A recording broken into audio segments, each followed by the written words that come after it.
Salut les amis, Chapeau Kev en ligne, bonjour, bonsoir comme d'habitude, je sais pas quand vous regarderez la vidéo, ou simplement si vous la regarderez.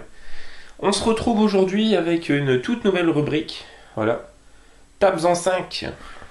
En fait, je vais commencer à vous présenter ma collection de VHS. VHS de films d'horreur et des films un peu des vieux films ou films des années 90, tout ça. Et en fait, je vais faire ça par 5 à chaque fois, donc Tabs en 5. Et le jeu de mots avec aussi, on peut le voir pour tapes, pour vidéotape. Donc tapes en 5 tapes. Voilà, bref. Donc voilà, donc je vais vous présenter 5 films. Sélection plutôt hétéroclite aujourd'hui. Bon bah voilà. Donc je vais commencer sans plus tarder avec le premier que je vais vous présenter. Donc le premier film que je vais vous présenter, c'est Trauma. Une jeune famille décide de louer pour les vacances d'été une magnifique villa. Une étrange atmosphère s'en dégage. Ainsi, c'est vous qui peut-être habiterez cette maison. C'est bien ça. Je vous donne $900 et elle est à nous. Oh, juste un léger détail. C'est loin d'être une farce. Des phénomènes paranormaux semblent animer cette curieuse demeure, comme en témoignent ses horloges et ses cris. Voilà, avec une superbe jaquette. Voilà. Édité chez Atlantic Video.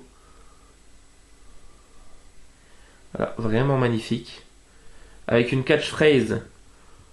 Depuis la mort de grand-mère, derrière la porte, quelque chose vit. Voilà, il y a toujours eu des trucs comme ça sur les VHS. La tranche. Donc voilà, avec Trauma, le Atlantic Video. Et on retrouve le nom de deux acteurs. Oliver Reed, qui... Oliver Reed, j'ai noté...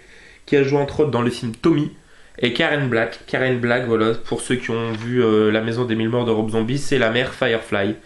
Donc voilà. Le verso, avec la photo d'Oliver Reed, donc Karen Black, voilà, qu'on reconnaît un petit peu, et Bette Davis, voilà, de la chanson de Kim Carnes, je crois, Bette Davis Eyes.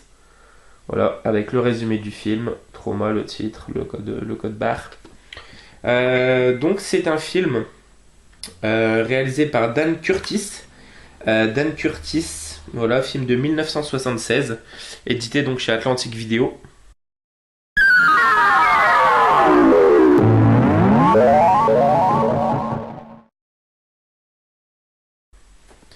Voilà, ça habituez-vous. Chaque fois que je vous présenterai un éditeur, je vous mettrai le petit spot de lancement. Je trouve ça assez sympa. J'ai vu ça sur la chaîne Croc TV et je trouve que ça en jette, que c'est plutôt cool en présentant les VHS de montrer un petit peu l'éditeur, tout ça. Donc c'est assez sympa. Donc ce film, Trauma, c'est adapté du roman Notre Vénérée Chérie de Robert Marasco, roman de 1974. Il n'y a pas eu d'édition DVD ni de Blu-ray. Voilà, c'est un esthétisme du film très old school, vraiment des pantalons pas de def, très vintage.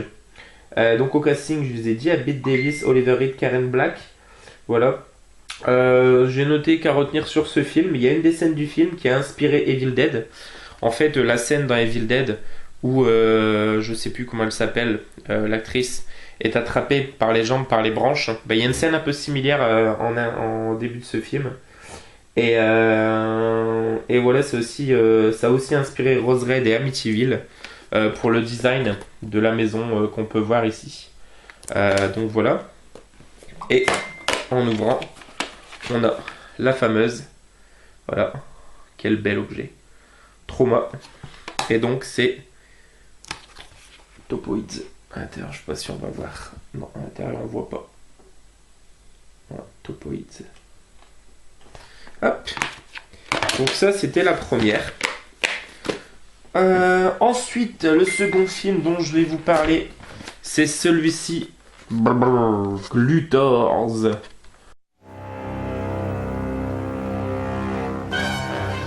In Comet Valley, the seeds that aliens have planted have grown inside of human souls.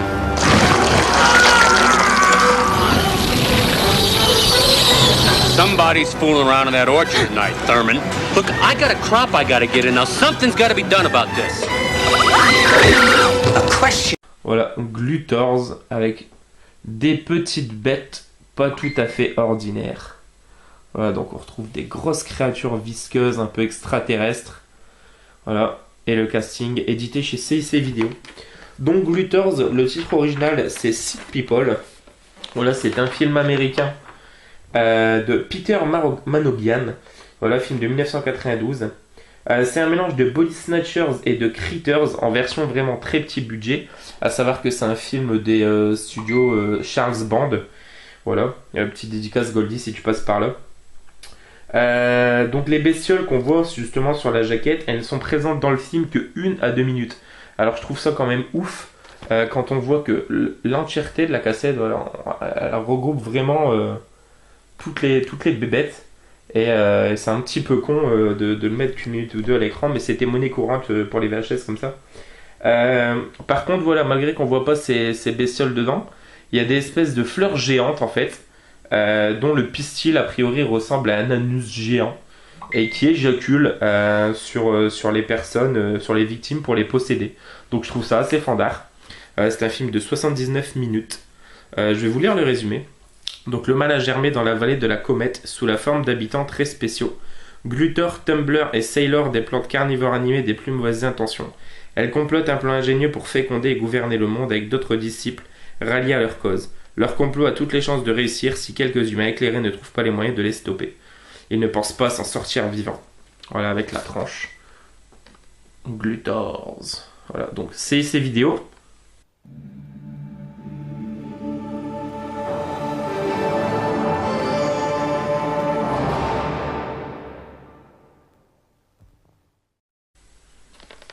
Et donc voilà, et la fameuse cassette à l'intérieur. Glutters. Voilà, pour la seconde. Tiens, Trauma, je vais vous lire le résumé, je l'avais pas lu. Donc, proie à une dépression nerveuse, le jeune professeur Ben Rolfi cueille avec plaisir la proposition de sa femme à l'approche des vacances. La location d'une immense propriété à la surprise du couple. Le prix demandé est assez bas, mais il y a une clause. La vieille mère des propriétaires qui ne quitte jamais ses appartements au 3e étage restera dans la maison pendant les mois d'été. Les locataires devront lui monter ses repas 3 fois par jour. La maison est à l'abandon, mais quelque chose subsiste de sa grandeur passée. Ben fait l'étrange découverte dans le petit cimetière des Alardis, situé au fond du parc. Donc voilà, ça c'était Trauma. La troisième dont je vais vous parler, c'est celle-ci. Brrr, Serpent Massacre. A loving daughter, You get all A's now. I will, Papa. a hard worker, You're the nicest girl in the whole class, and you're worth 20 of those spoiled rich kids. an A student, Jennifer is our scholarship girl. No background at all. They give scholarships to the ones that don't fit in. but the rich kids don't like her. That hillbilly smells, my dear. Avec une magnifique jaquette une fois de plus. Voilà. Bon, j'essaierai de faire pour la prochaine fois en journée, pour que vous ayez vraiment un meilleur rendu au niveau des couleurs surtout, parce qu'il y a des couleurs vraiment qui en jettent. Donc voilà, Serpent Massacre, édité chez Horizon Home Video. Voilà, avec la tranche, avec la petite image qui reprend donc le film, voilà. Et le verso. Hurlez.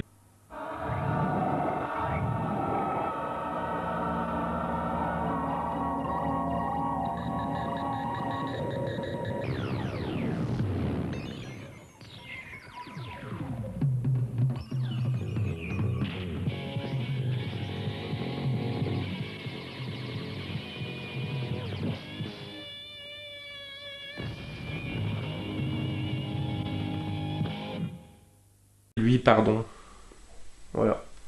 Alors donc ce film, Serpent Massacre, a eu plusieurs titres, et notamment le titre le plus connu c'est Jennifer, l'horrible carnage. Voilà, c'est un film de Brice Mack de 1978. C'est un film qui est très inspiré de Carrie. Voilà, le réalisateur, donc Brice Mack, a été habitué pendant longtemps, dans les années 40, à travailler pour les studios Disney, aussi bizarre que ça puisse paraître. Il a travaillé sur Fantasia, Cendrillon ou encore Peter Pan. Et oui, c'est vraiment particulier. Au casting, on retrouve Jeff Corey qui joue entre autres dans Les Trembleurs de Boston et dans Little Big Man. On retrouve John Gavin qui joue dans Psychose et dans Spartacus par exemple. Et aussi Lisa Pelican qu'on retrouve dans Ghoulies ou dans Full Contact avec Jean-Claude Van Damme. Donc voilà. Donc c'est une vidéo Horizon Home Video, mais c'est édité chez Initial. Voilà, Initial qui est vraiment un gros faux-voyeur de VHS à l'époque. Donc je vous lis le résumé. Donc Jennifer, jeune fille de famille modeste, fréquente un collège UP grâce à une bourse d'études qu'elle a obtenue par ses aptitudes d'apprentissage. Malheureusement, les autres étudiantes décident d'en faire subir nombre d'épreuves pénibles à Jennifer. Plus jeune, Jennifer possédait un pouvoir de séduction sur les reptiles. Face aux mauvais coups de ses compagnes de classe, elle décide de se venger et faire un nouveau appel à son pouvoir. Voilà en quoi c'est vraiment inspiré et pompé légèrement, non plus inspiré, de Carrie de Brian De Palma, d'ailleurs qui est une grande inspiration pour ce réalisateur. Et voilà, par contre, à savoir que dedans c'est plus édulcoré, et en fait, contrairement à Carrie, le père n'a pas le même rôle dedans, il n'y a pas la même relation avec le père. Il y a toujours l'esprit justement religieux un petit peu particulier. Et c'est surtout que je crois qu'un de ceux qui est contre elle va être de son côté après. Quelque chose comme ça. Donc voilà, Serpent Massacre. Et la VHS, la fameuse, voilà, Initial Vidéo. Donc troisième VHS de ceux que je vous présente. On continue avec la quatrième qui est Devil's Maniac.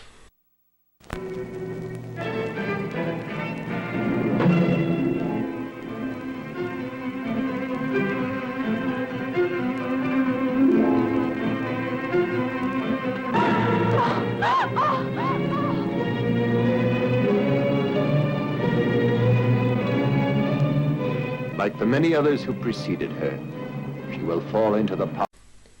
Il vous veut vivante et belle. Voilà. Donc on peut savoir qu'il y a une tête qui sort de sol avec une croix et une maison en arrière-plan. Ça fait très couverture de la maison près du cimetière, je trouve, de... je sais plus comment ça... Lucio Fulci, je crois, je suis pas sûr. Donc voilà. Édité chez Métropole Home Video. Voilà. Donc après avoir mené une vie dissolue, le peintre Frédéric Lansac s'éprend sincèrement de la jeune Anne et l'épouse. Anne est cependant victime d'un accident provoqué par une ancienne maîtresse de Lansac. Défigurée par le feu, elle se fait passer pour morte. Son mari croit avoir trouvé le moyen de lui rendre la beauté grâce à une greffe pratiquée par un chirurgien rayé des cadres. Le tissu du visage doit cependant être prélevé sur une personne vivante. Aussi, Lansac enlève et séquestre des jeunes filles. L'affaire se termine mal pour lui et pour Anne. C'est un film français. Eh oui, Cocorico. Film français de Claude Mulot. Voilà, le titre original c'est La Rose écorchée. C'est un film de 1970. Et c'est un film qui est inspiré d'un autre film français, cette fois-ci de Georges Franjus, Des yeux sans visage. Voilà, donc c'est un film érotique au gore, avec Annie Dupéré et Howard Vernon, entre autres, au casting. Et ça a l'air bien barré. Celui-là, je ne l'ai pas vu, mais je sais plus, il y a un autre réalisateur français qui a fait énormément de films un petit budget et gore et érotique dans le genre-là. Justement, ils en parlent sur une de leurs vidéos sur Croc TV, sur leur chronique VHS Les Bails, je sais plus c'est qui. Bref, Rollin, je crois, François Rollin ou Jean Rollin, peut-être. Donc voilà, Devil's Maniac. Et la cassette à l'intérieur. Voilà, Devil's Maniac. Voilà. Et la cinquième et dernière que je vous présenterai pour ce premier numéro. N'hésitez pas, hein, surtout dans les retours, dire si ça vous plaît. Donc c'est un film un peu plus connu, La Maison de la Terreur.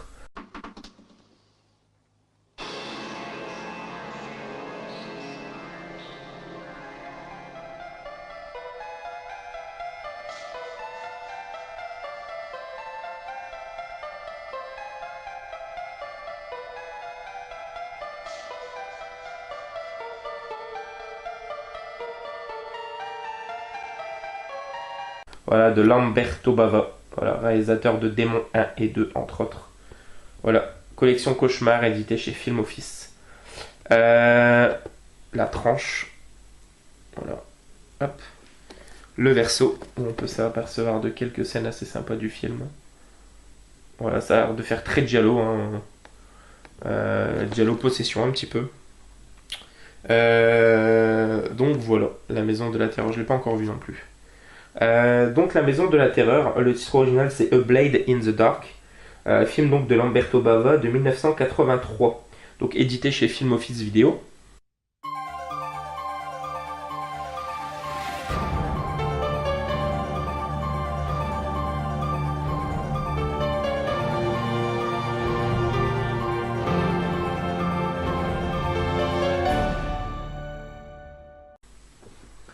Alors normalement de base ça devait être 4 épisodes de 27 minutes, donc d'une mini-série. Ça a été très inspiré du film Pulsion de Brian De Palma et de Blowout. Voilà, c'est une sorte de huis clos parce que c'est essentiellement tourné dans le cadre de la maison. Voilà, c'est aussi inspiré de Ténèbres de Dario Argento et de La maison près du cimetière, surtout pour l'intro du film. Voilà, donc Lamberto Bava, à savoir que c'est un des plus gros modèles, une des plus grosses inspirations de Tarantino, qui considère, voilà, selon ses propres mots, comme son maître. C'est pas rien. Au casting, on a Andrea Occhipinti, qu'on retrouve dans L'Éventreur de New York de Lucio Fulci. On retrouve Lara Nasinski dans Enigma de Lucio Fulci. Et on retrouve Giovanni Frenza dans La maison près du cimetière de Lucio Fulci. Et il y a également Michel Soavi, je crois qu'il joue dans Bloody Bird, si je dis pas de bêtises, entre autres. Donc je vais vous lire le résumé. Donc Bruno, jeune musicien, a loué une grande villa isolée, entourée d'un parc impénétrable. Son magnétophone enregistre par hasard des chuchotements, d'étranges gouttes de sang apparaissent, un couteau change de place, des jeunes filles ne donnent plus signe de vie. Imagination, conspiration, et si la clé était dans ces jeux horribles auxquels s'adonnent les enfants, laissant dans les esprits les plus faibles des traumatismes indélébiles. Un suspense hallucinant que chaque indice vient épaissir. Un chef-d'œuvre du genre conduit par celui que Quentin Tarantino considère comme son maître, Lamberto Bava. Voilà, et donc la cassette de chez Film Office. Voilà, Film Office directement lié à UGC, la firme UGC. Donc voilà les amis, c'est tout pour ce premier numéro de Taps en 5 présenté par le chat. N'hésitez pas dans les commentaires à me donner vos retours, dire ce que vous en avez pensé. Si ça vous plaît, il y en aura beaucoup parce que j'ai beaucoup de VHS à vous présenter. Et moi ça me plaît, ça change un petit peu. Et donc voilà, donc n'hésitez pas, j'attends avec impatience vos retours, vos commentaires, like ou dislike, justement, ça m'aidera à avancer dans cette nouvelle chronique, à savoir si elle perdurera dans le temps ou pas. Quant à nous, on se retrouve prochainement pour une nouvelle vidéo. Joyeux analyse les amis, ciao ciao.